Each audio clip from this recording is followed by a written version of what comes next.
Akırkı joluguşu ayıkpa sormuşu Koş dedim şıbıra, koş dedim şıbıra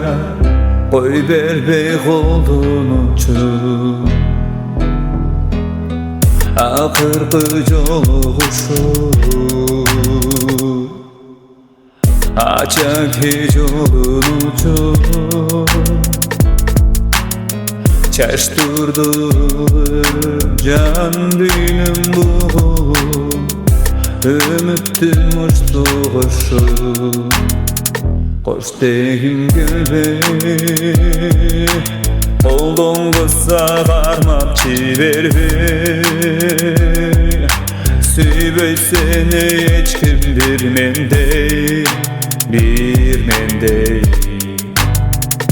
Ameni sende Hoş deyim gel be Gözümden öptüm ciber be Sübey seni hiç kim bir mendey Ameni sende Habir ol Tolto degenin muğulu Yürek etüçünü soru Sen çıkırdın mağabır olu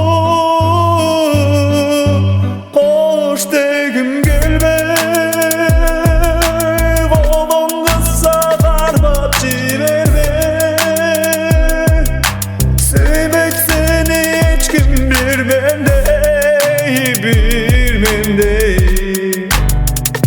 Ameni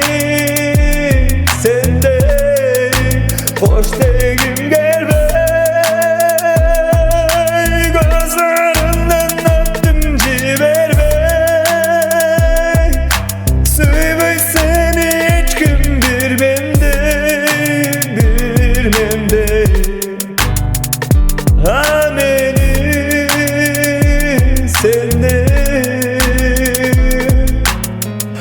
Akırkı joluguşu